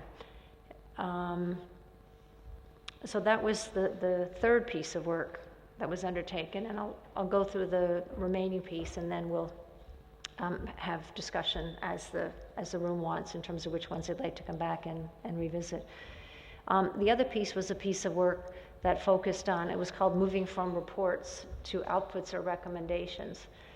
And two pilots were actually proposed to facilitate what was meant to be some intersessional or multi-year work that would focus on more concrete outputs and possible modalities for different types of recommendations. Some of the working group members stressed that that is, in fact, specifically called for in the Tunis agenda. And I should underline again very strongly that everybody is supporting the Tunis agenda. Nobody wants to break the Tunis agenda. Because there was another set of concerns that when we would start this conversation, there was a lot of concern that it was going too far, or it was pushing us towards negotiated text. That, you know, how could we arrive at conclusions or recommendations with a little r out of these sessions because of all sorts of questions, you know, who is the IGF community, how do we represent them fairly, et cetera. So the notion had been that we would actually work through a couple of pilots so we get some familiarity with that. One of those pilots has actually found support from within the community and is actually advancing some work, and they've held sessions at the last 2 IGFs, and that pilot is called Strengthen Cooperation, and there will be a session. The MAG agreed at 2 meetings ago, I think, maybe the last meeting, no, the January meeting, that there would be a session at a minimum at a lunchtime slot, if in fact it wasn't coming into the normal workshop process, to review that activity, again in the nature of a pilot. There was another proposal which is captured in methodologies for the development of written IGF outputs. Again, all this information is up under the meeting materials. It's also up under the working group on multi-year strategic work program with links to all of the supporting documents and proposals as well. That actually remains an open discussion, although just say it's lost some momentum in the last 6 months or so here. But I think it's still important that we continue to look at, are we doing everything we can to respond to, frankly, many and varied requests for more concrete outputs. So what do people mean by more concrete outputs? Is there something more we could do? Is it simply a matter of making our current outputs more useful? Or is it in fact something substantively different? So I will stop there for a moment. I think that last question is the most open and actually I think one of the most significant questions in front of the MAG and in front of the community today. And I would love to hear thoughts on that, and then also thoughts on how we can take this discussion forward within the community as well. So I will stop talking there. If there are any of the working group members from the MWP who want to add to what I said or add context, correct, please jump in. Henriette, is that a new hand? No? Well, that's a shame.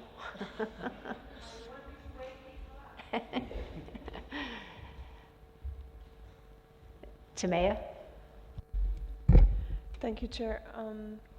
Even though I'm a MAG member, I'm going to just quickly jump in here because I was also one of the members who worked on the multi-year work plan working group. I did put my hand up in their system, but I don't think our devices are communicating with each other. So I want to speak to the point on the bird's eye view on the IGF process for the multi-year work plan, which was a sub-stream of the working group that my colleague Susan have co-facilitated. And I wanted to speak to that point of the confusion about some language on the process and how we are including, or the perceived, I think, misunderstanding on how the MAG is looking at dynamic coalitions and the rise and other intersessional or satellite streams to the IGF.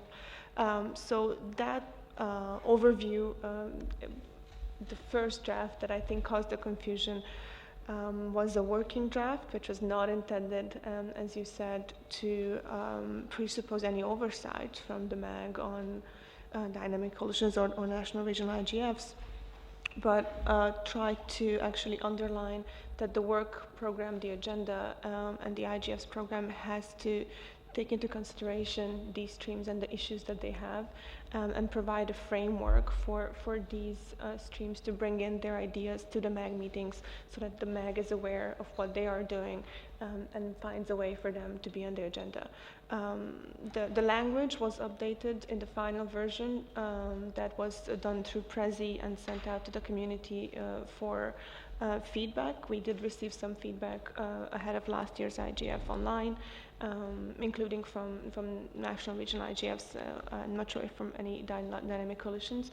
There was no confusion at that point, so I'm hoping that if we look at the final version, the Prezi that is online, that is still clear.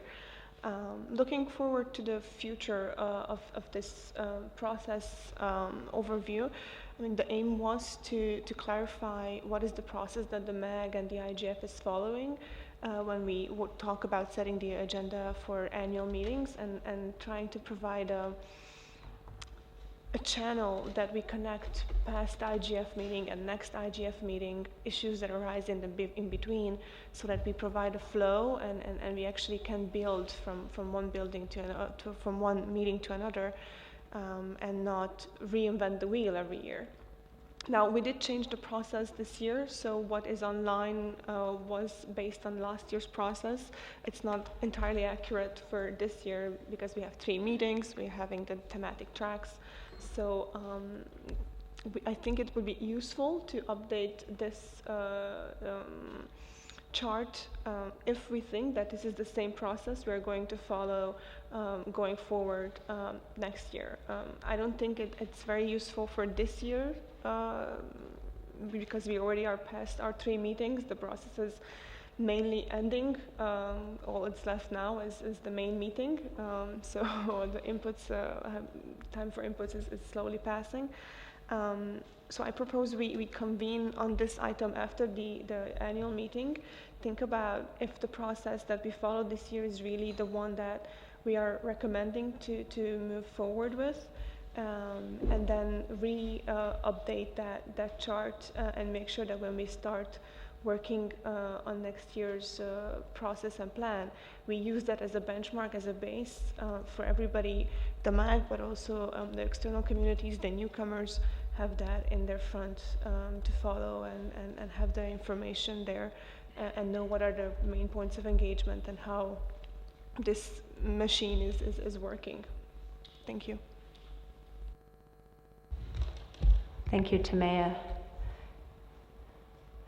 I mean, it would be interesting to know, I think, from the MAG members, maybe specifically, not now, at another point, how useful that was in our own MAG activities, and then from the community, how useful it was from the community's perspective as well. It was an awful lot of work that went into doing that, and that was based on the fact that the process wasn't particularly clear before, and there were a lot of questions on roles and responsibilities and when people got engaged, and so that document, which initially the Secretariat put together, which not only said, here's the process, it said, here are all the component pieces of the IGF ecosystem, and here's the guiding documents, here is the group or the entity that actually has oversight over that particular set of activities. So it really was helping to kind of structure and place all of our work and ensure that we all had the same view of what the kind of responsibilities were towards those various pieces. From my perspective, the conversations were much more straightforward this year, so I think there was a lot less confusion, and I think that document and those previous conversations helped. I do think we should assess whether or not it's worthwhile and we should keep it up to date going forward. And maybe that's something the Secretariat can try and drive and walk us through in terms of, is it something that's useful and we should keep up. So there were 3 topics that we put on the floor through the MWP, Multi-Year Strategic Work Program. The one that I think is, as I said, the most open and honestly the most contentious, if I can use that word, although I think that's maybe an overstatement, is the strengthening, moving from reports to outputs or recommendations. And maybe are there things that the community thinks we could be doing that we aren't doing that would actually make all the value and all the goodness that comes out of the IGF accessible, more accessible, stronger, better known? I mean, are there any things that are really, people are really dying to say about what we could do to actually have all the knowledge that comes through the IGF and the IGF processes have even more impact? And I think it's important that we also listen to all the suggestions for improvements that we've had over the years as well.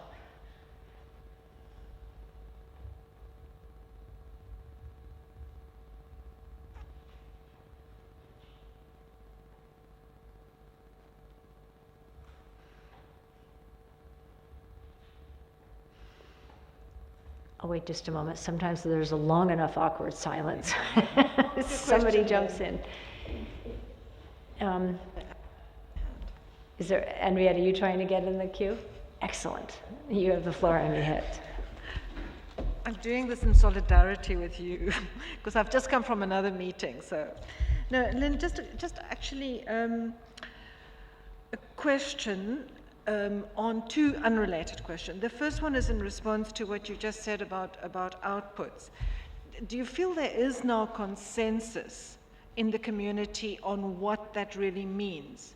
Is that the modality that we're looking at as the IGF, as the space for dialogue and debate, and then the intersessional work, dynamic coalitions, and best practice forums as the platform for generating suggestions and recommendations. So are you asking it within that kind of framework, or is there a discussion about changing the nature of the IGF discussion itself?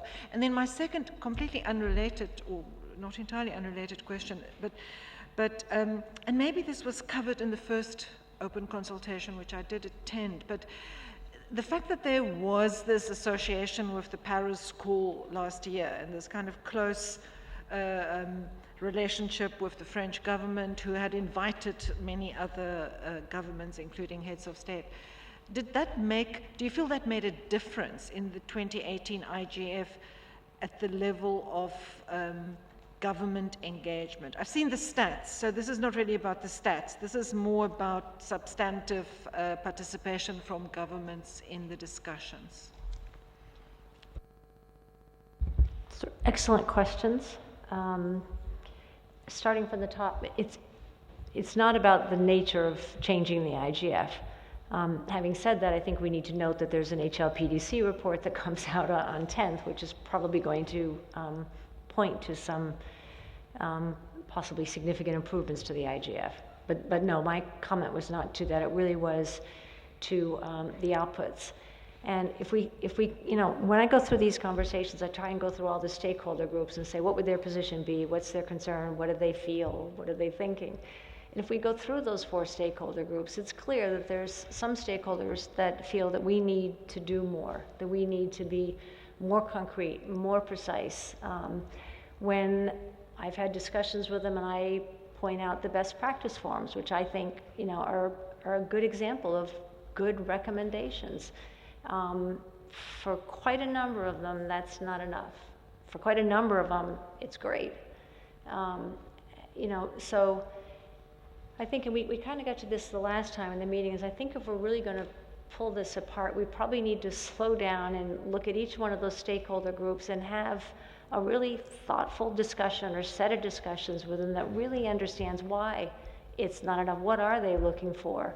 And make a determination as to whether or not that's appropriate and fits within the IGF or not. And I think probably, at some point, having those discussions every few months when we have a MAG meeting is not particularly helpful, because there's not the time and it's not really conducive to really pulling apart these kind of complex discussions. So I think we need to possibly structure an effort that looks at that and really tries to pull together what are the different views. When people say we need more concrete outputs, what do you mean? What does it look like? Where would they go?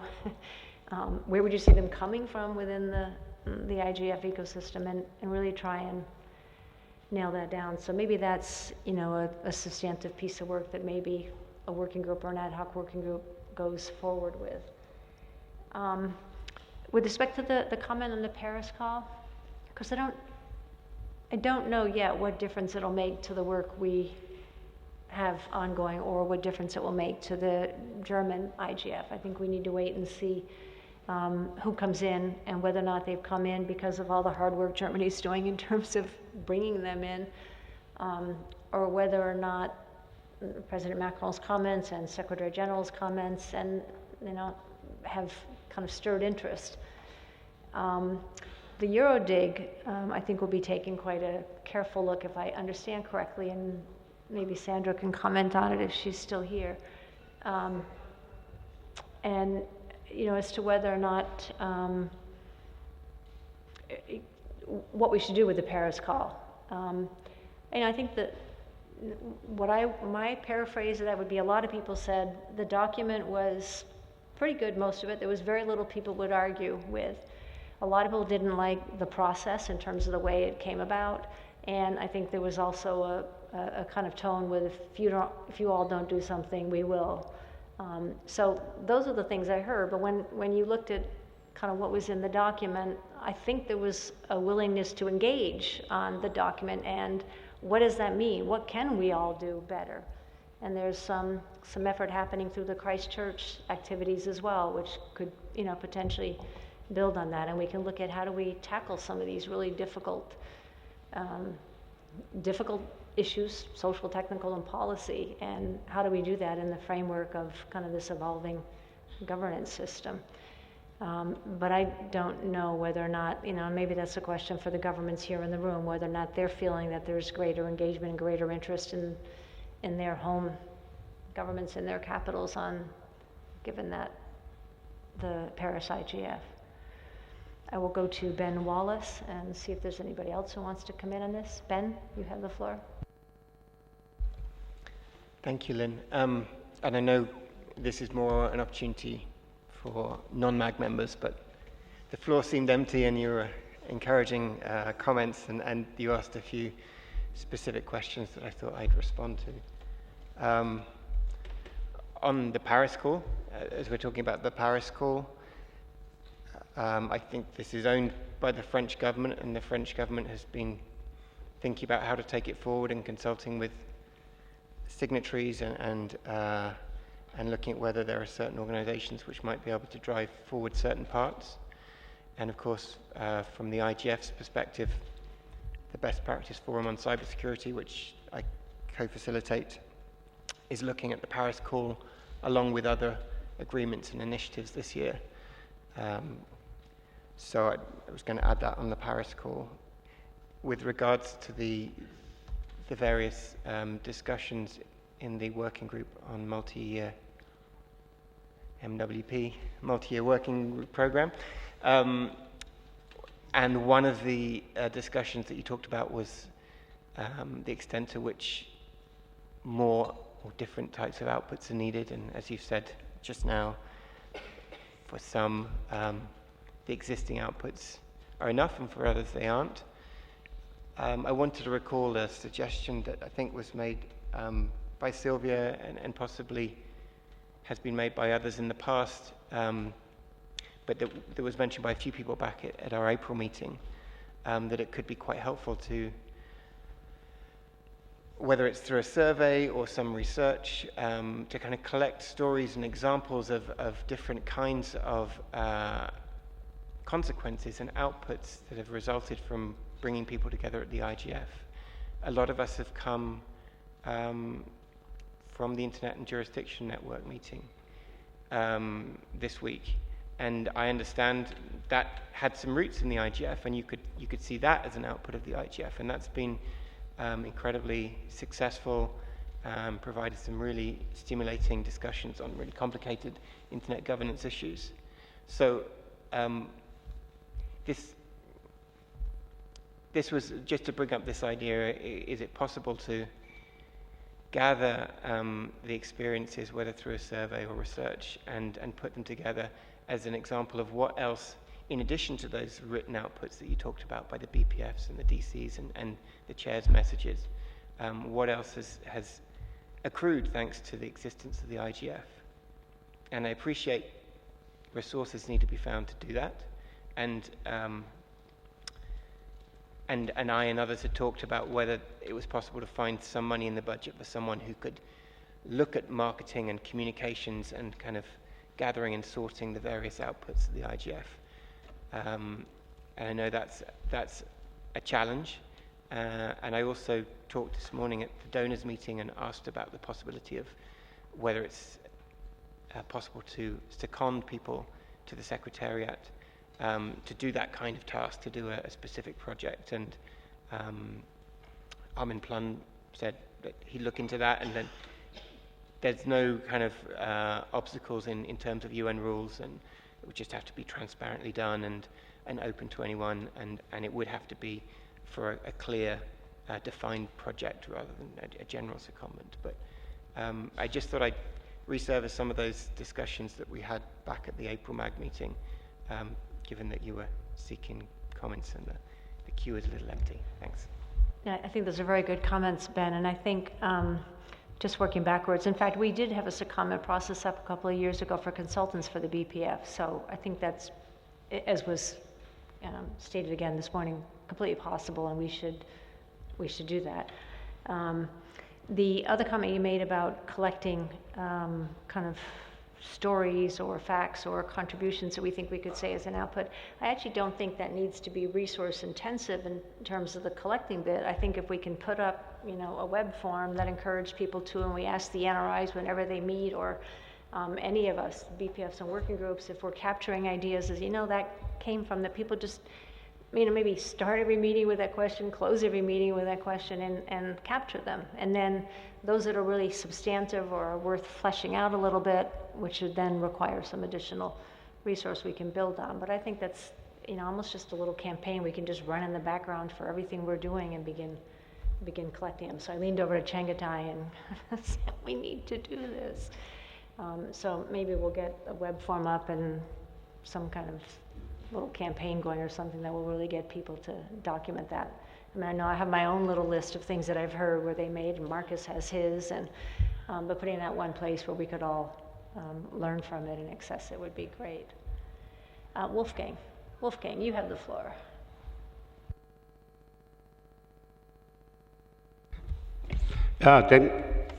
Thank you very much. My name is Wolfgang Kleinwächter. I'm also a former MAG member. And it's more a general observation. I think a little bit earlier you said nobody wants to be against the Tunis agenda. And the Tunis agenda has fixed a mandate in a certain time in 2005, which was very justified, that the IGF is a forum for discussion, not for decision. And this was a very wise decision to give the IGF not a mandate for negotiations. But meanwhile, the world has changed, and we have negotiations in this field, not inside the IGF, but in different places. For cybersecurity, we have 2 negotiation tracks for the norms now under the First Committee of the General Assembly of the United Nations. We have the negotiations on lethal autonomous weapon systems. In the economy field, we have negotiations now under the World Trade Organizations. In the human rights field, we have negotiations in the human rights councils and rapporteurs. And that means we have a web of decision-making bodies. And what I see over the last years is that there is no real linkage between the discussion in the IGF and the decision-making processes in organizations which have a mandate. So if we speak about output, then what people, you ask the question, what is the output, what people expect? The output they expect is that the output of the IGF will influence decision-making, which is taking place in other bodies. So that means if you want to move forward, you have to look for a certain linkage, a liaison between the discussion space and decision space. And I think we discussed this already several times by saying, we need a message distribution system so that messages from the IGF go directly to the negotiation bodies, and then we invite the negotiation bodies to report back to the IGF. So this could enhance the debate and could bring additional relevance to the discussions of the IGF. But I know it's difficult to do it. Probably the UNGIS, the United Nations Group of Information Society, could be also helpful because you have all UN bodies where negotiations take place in this UNGIS. But this needs a little bit further investigation, how this can be translated into practical actions, and probably the discussion of the high-level panel report, which will come out next week, will help us to move more concrete towards concrete mechanisms where we can close this gap. So I do not recommend to change the mandate of the IGF back into a negotiation body. This is important to keep the IGF as it is, but you have to do something on top of the IGF. Thank you. Thank you, Wolfgang. And I like a lot of what you said in terms of liaisons and linkages. And just to clarify, my earlier comment about not breaking the Tunis agenda, well, of course we don't want to do it, that was in reference to a specific set of discussions we were having in the MWP last year. I mean, I think there's obviously an HLPDC report coming out. The Secretary General felt more needed to be done in this area of internet and digitalization. One would hope that having invested in that effort, that there's some things which are helpful that we can learn from and that will improve all of our processes. And we ought to think about how and when we take them on board. So I do think the discussion is different now, and I think the world is different now, and I think these conversations are problematic if you try and have them too quickly, because I think the language gets in the way a little bit. And I think if we could figure out exactly what we mean when we say useful output coming out of the IGF discussions that would go feed a decision-making elsewhere. I mean, I can tell you, I know a lot of people, the first thing they'll say is, who's the IGF community? How do you put any kind of IGF stamp on it? And I don't think those questions are unanswerable. I think we just need to spend time really figuring out what some of those processes look like. And I think we need to make sure that we always very carefully and accurately represent the provenance of anything we say has a certain stamp. We know what the best practice forum is. If you want to know who participated in it, what they did, what they said, what documents they looked at, that's there as a chain. It doesn't purport to be anything more than this group of people that were a charter best practice forum in the IGF, did some work, and their position is X. These things are useful, Anyway, I'm talking too much now, but so I think there's probably some interesting conversations coming up over the next couple of months. And maybe the right way to focus them is really on outputs. What are the sort of outputs that would be useful and to whom? And then I would also encourage all of us to try and find one or two test cases or pilot examples or something because that's the only way you learn and you actually understand if you're close or you're far apart in terms of what's possible in a lot of these discussions.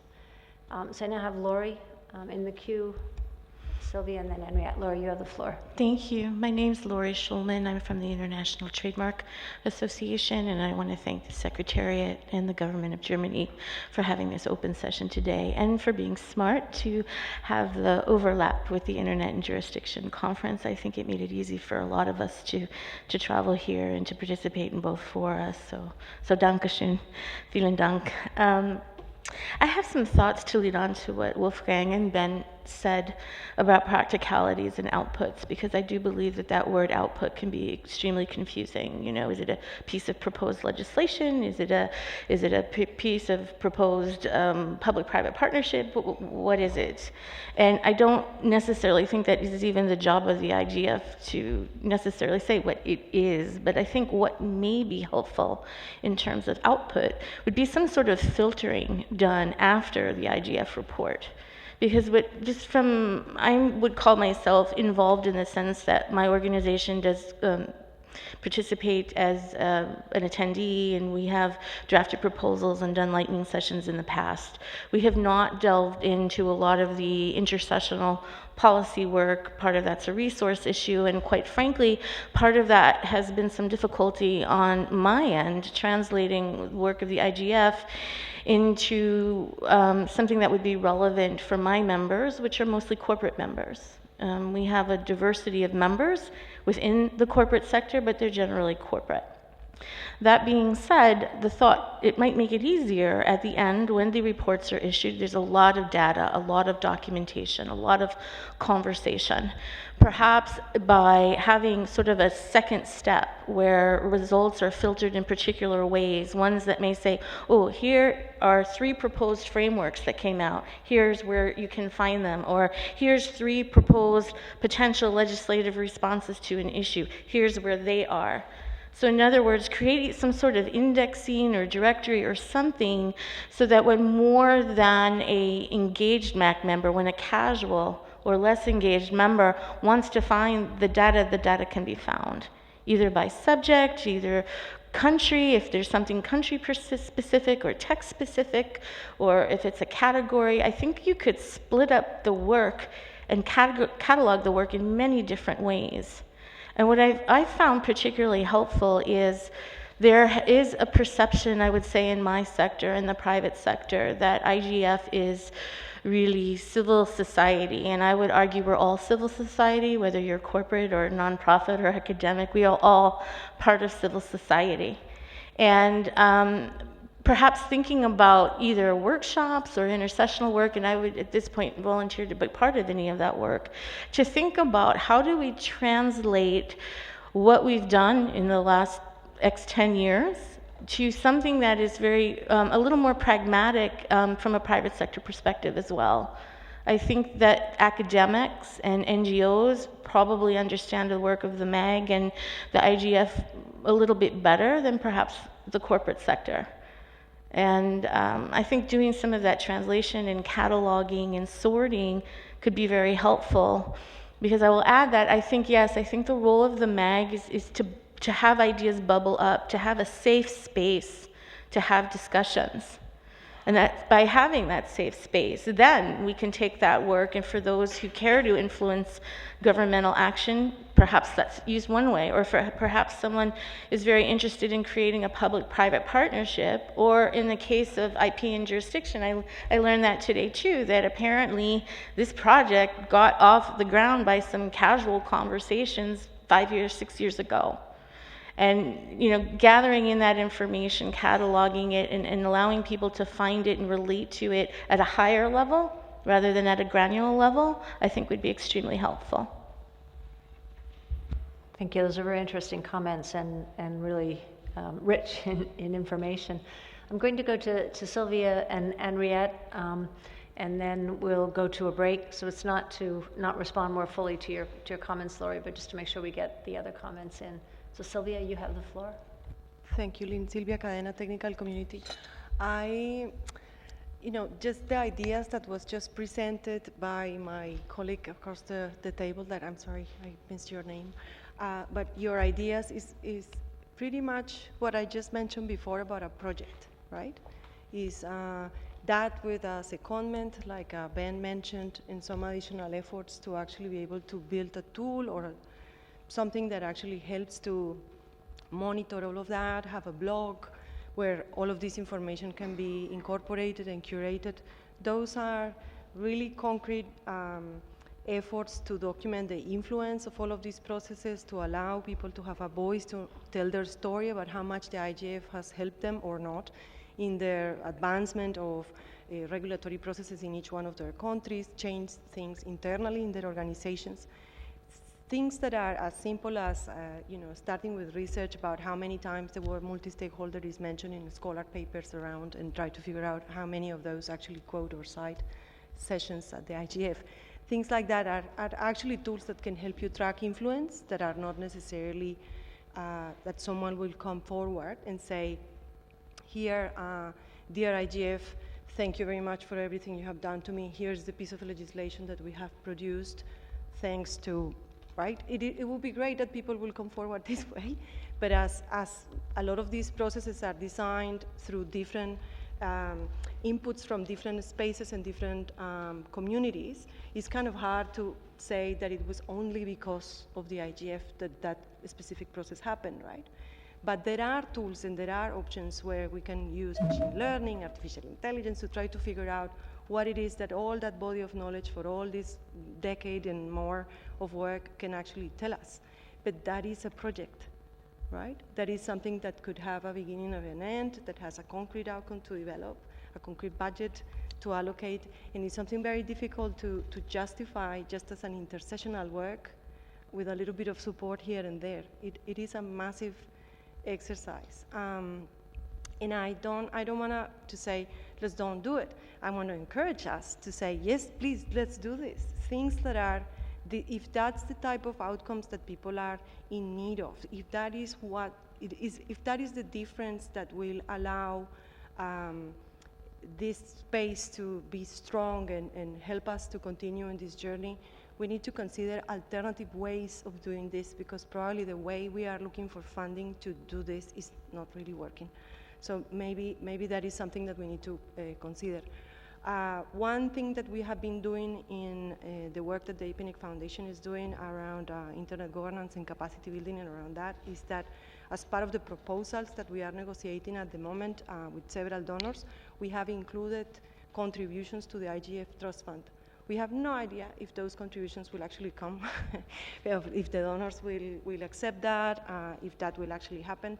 But it is an opportunity for the organizations that are incorporated into this process to find creative mechanisms to actually be able to contribute to the IGF. We do that on the fellowships process that we run, on the several different activities that we try to build around the IGF. And I know that many of the organizations that are around this table and that attend the IGF do the same. They structure projects and proposals that are linked to the IGF, and maybe the Secretariat, the IGF as a whole, is not aware of all of that richness and all of that flow of people and information that is out there.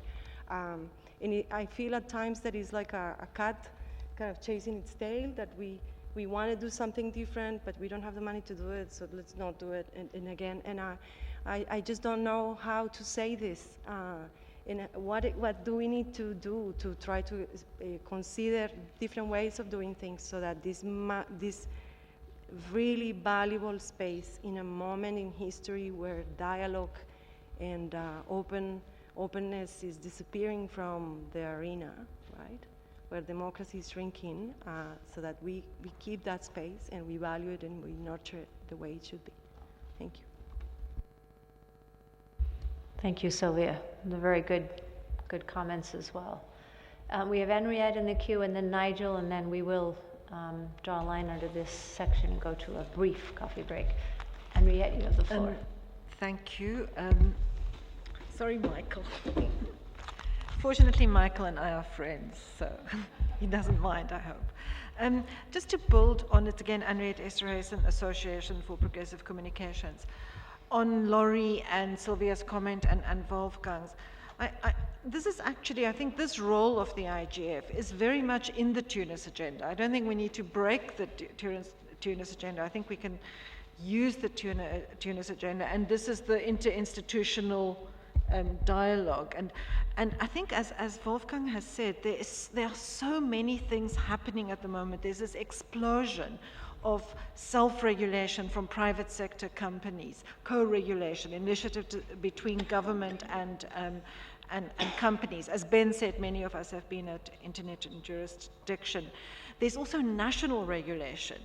There's the German content law, the Australian one, and we're now at a stage where countries and other actors, governments, can share experience of this way of dealing with internet-related challenges. And I think if that, and the MAG, I know you are probably already planning to do this, so I'm actually just hoping to encourage you to make sure that in your programming and the design of the program this year, that you really create a platform for people who were not part of the Christchurch call, but who heard about it and who care about that issue, care about how extremist content is dealt with. Similarly, the Human Rights Council resolutions, which most people don't know about.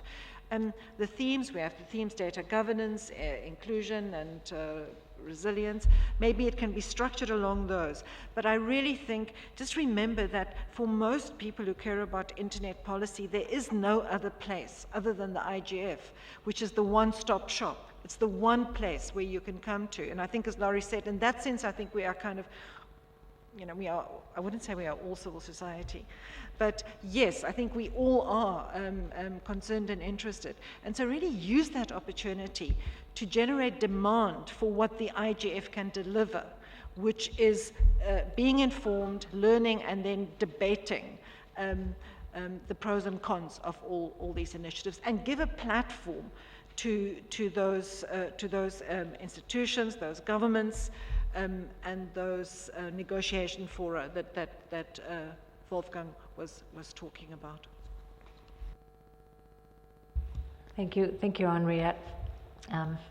Just very good comments. I really appreciate this discussion. Wish you'd had more time for it as well. Nigel Hickson, you have the floor. Yes, and I do hope. Good afternoon, everyone. I'm sorry I can't be with you in.